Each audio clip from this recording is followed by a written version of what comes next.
C'est vraiment pour moi une réussite dont je suis fier, mais qui n'est pas uniquement dans le but de glorifier et de dévoiler ma fierté, mais de vous partager en fait cet élan de positif pour vous dire que c'est accessible et que en fait tout ça est entre vos mains. Salut à tous, donc on va aborder un sujet qui est assez personnel et comme vous avez pu le voir dans le titre, qui aborde donc justement une perte de poids. Donc c'est un moment assez important, même crucial sur une vie je dirais.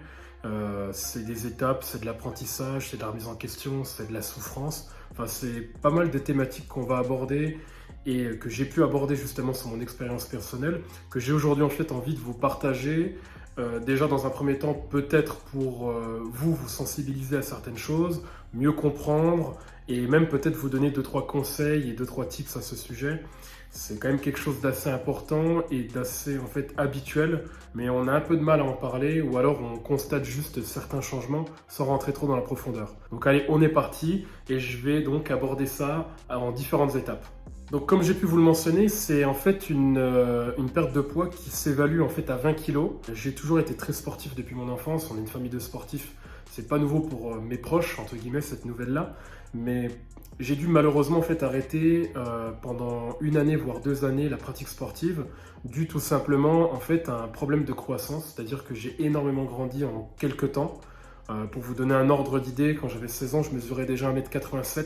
3 soucis, même 4 je dirais.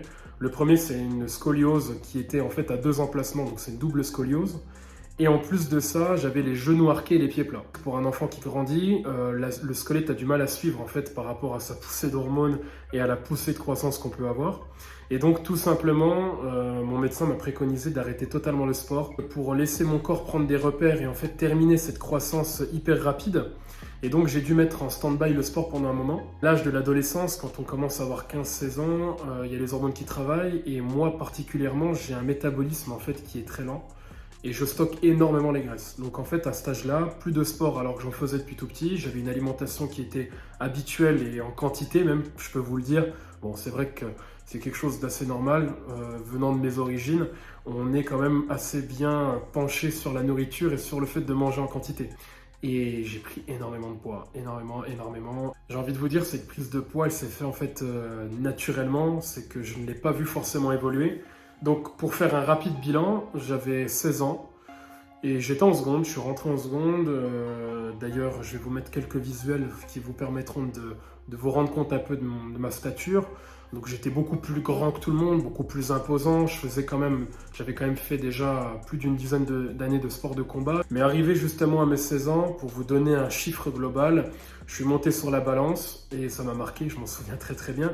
Je suis monté sur la balance et je faisais 104 kilos. Donc en fait, bam, quand le chiffre apparaît, c'est vrai qu'à 16 ans, on n'a pas forcément trop l'habitude ou l'orientation de toujours se peser, de contrôler son poids, son apparence. On commence à arriver à un âge, sur une fin d'adolescence, on commence à arriver à un âge adulte où d'ailleurs on commence un peu à prendre soin de soi davantage, mais on commence un peu à se remettre en question et là en fait j'ai eu un choc très clairement traumatique. Le choc est là, réalisation. Et en fait, c'est une manière assez militaire ou une manière très pragmatique pour moi. Mais j'ai réalisé à ce moment justement que quelque chose n'allait pas. Je suis rentré chez moi, je me suis regardé tout simplement dans une glace et je me suis dit mais en fait Yanis, c'est absolument pas toi que tu vois en face de toi. J'avais d'ailleurs jamais été à ce niveau-là et ça m'a permis en fait de me remettre en question. Je vous cache pas que ça a été quelque chose d'assez difficile, pas à accepter, mais à percevoir et à dessiner, j'ai envie de dire. C'est vraiment une image de soi en fait qui ne correspond pas à ce qu'on désire être et à ce qu'on est en fait au fond de son cœur ou au fond de son âme pour certains. Du coup, la grande réflexion, ça a été de comment solutionner cette problématique que je rencontre. Et ça a été simple et drastique. C'est que grâce à ce choc traumatique, grâce à cette prise de conscience, je me suis dit, il faut réagir. Et la réaction a été tout simplement déjà de 1, réguler mon alimentation. Ça veut dire que je savais que mon activité physique n'était pas au même rang, au même niveau que j'ai pu m'exercer auparavant. Donc dans un premier temps, le premier levier à baisser, c'est directement l'alimentation. Donc j'ai commencé à régler les choses, enlever et supprimer complètement tout ce qui est grignotage ou grignoter entre les repas ou se tolérer des excédents de sucre ou de sel, etc. J'ai complètement limité tout ça, mais de manière naturelle. C'est pas j'ai mesuré, j'ai pesé, j'ai calculé les kilocalories, j'ai regardé, pas du tout. J'ai gardé une alimentation normale, j'ai gardé en fait mes habitudes. Le matin, je mangeais mes céréales comme n'importe quel enfant, j'ai envie de dire. Donc qu'est-ce que j'ai fait? J'ai commencé à limiter les choses et en fait, j'ai aussi, dans un premier temps, relancé l'activité physique. Donc j'ai cumulé ces deux dynamiques-là. Donc le premier levier qui est la nutrition, le deuxième levier qui est l'activité physique. Et j'ai réussi en fait à bouleverser en fait mon métabolisme. Ça m'a permis sur 2 semaines de perdre 6 kilos, ce qui était déjà un premier exploit. Ce rythme que j'avais était justement de faire le tour de mon village. Je partais de chez moi, j'avais fait une boucle qui me permettait de revenir à la maison. Ça faisait approximativement entre 4 et 5 km. Quelque chose de pas trop énorme, j'ai envie de dire, pour commencer, mais qui suffit largement quand on reprend une activité pour se remettre en rythme. Cette course à pied, pendant 2 semaines, je l'ai fait une fois tous les 2 jours, c'est-à-dire un jour sur deux, je courais. Je me voyais progresser, je me voyais justement diminuer le temps de tour et en fait même avoir la volonté de continuer à courir plus longtemps. Et ça a été un véritable cercle vertueux. Un cercle vertueux, pourquoi? Je commence à avoir du résultat sur la balance sans me focaliser uniquement sur le poids. L'aspect du poids, c'est intéressant, mais c'est surtout le ressenti et c'est surtout cette logique-là que j'ai envie de vous transmettre qui est hyper importante. C'est le ressenti de soi dans sa peau, dans son quotidien. C'est pas juste de dire ça y est, je suis beau dans la glace ou je plais aux gens ou ça y est, je commence à me plaire. C'est autre chose. C'est un ressenti et c'est la première étape, c'est le premier justement indicateur qui je pense est important. Du coup, dès que ma journée de cours était terminée, je m'organisais de la sorte pour que ça soit d'une manière très optimisée et en fait efficace dans mon objectif qui était justement de me reprendre en main. Donc dès que je terminais les cours, il était approximativement 17h30 ou 18h, je prenais un bus à l'époque, je me souviens, et je m'orientais direction la salle de sport pour pouvoir commencer par mon exercice cardio, faire un peu de musculation et rentrer ensuite chez moi pour manger et faire même mes devoirs pour vous donner un ordre d'idée. J'ai appliqué ça en fait sur toutes les semaines qui ont suivi mon déclic. Et en fait, en 4 mois, je monte sur la balance, je suis passé de 104 kg à 16 ans à 84 kg. Je me souviens, personnellement, ça a été une chose qui m'a marqué parce que ça s'est fait naturellement et d'une manière si passionnante que je m'en suis pas rendu compte personnellement que c'était si peut-être choquant, mais 20 kilos sur une personne, c'est vrai que c'est assez visible.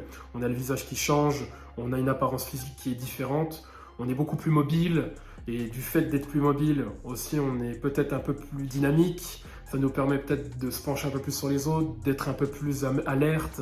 Et c'est vrai qu'on ne s'en rend pas compte, mais c'est quelque chose qui vient vraiment justement apporter une pierre à l'édifice sur notre personnalité. C'est vraiment toi, Yanis, je te reconnais pas, c'est quoi, qu'est-ce qui s'est passé, ça va? En fait, même il y avait une réaction de certaines personnes qui était très positive, mais certaines personnes pensaient même que limite j'étais malade, qu'il s'était passé quelque chose en fait de négatif, que j'avais perdu un proche, alors que pas du tout. Pas du tout, ça a été une réelle prise en main, ça a été une prise de conscience comme j'ai pu vous le dire, et c'était uniquement de l'action et de la persévérance et du travail avec de l'endurance et avec de la bonne volonté. Et en fait, je remercie toutes ces personnes qui ont juste pris le temps de me transmettre leurs pensées, de me dire waouh, en fait t'es une autre personne, mais j'étais pas une autre personne, j'étais juste en fait devenu un peu plus Yanis et c'est ça qui m'a d'ailleurs motivé et marqué positivement. Ça a été réellement naturel, comme j'ai pu vous le dire, et ça s'est passé sur du long terme.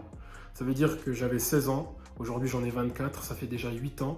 Et j'ai l'impression en fait que c'était hier et que je continue la même dynamique de manière rigoureuse, de manière aussi impliquée et passionnante parce que c'en est passionnant, de justement chaque jour approcher davantage à une maîtrise de son corps, de son esprit, à avoir un développement de confiance en soi, à se repérer davantage dans l'espace, à avoir des journées qui se passent et de ressentir moins la fatigue, de monter des escaliers et de se sentir encore en forme. Personne d'autre en fait fera ce job pour vous. C'est réellement une action qu'on doit prendre à bras le corps. Il ne faut absolument pas croire que c'est une chose qui doit se passer de manière radicale. Absolument pas.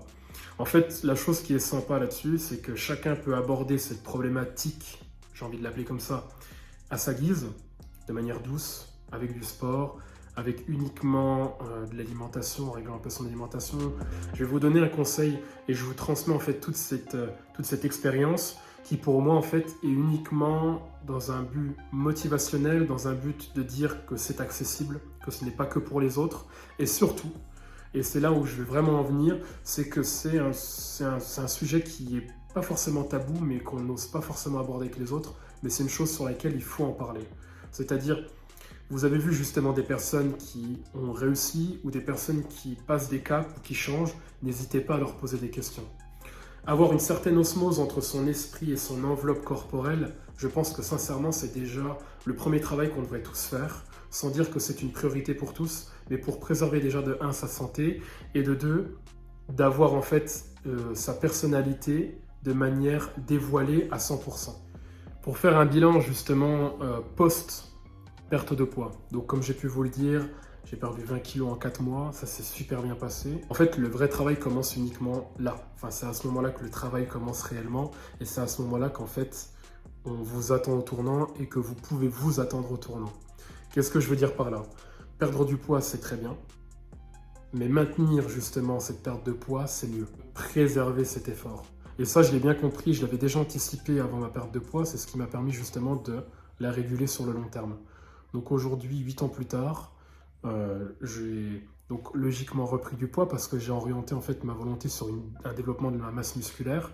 Aujourd'hui, je réalise une chose qui est justement la plus importante et je vais conclure là-dessus, c'est que personne d'autre le fera pour vous. Vous êtes vraiment maître de ce que vous êtes, maître de qui vous serez.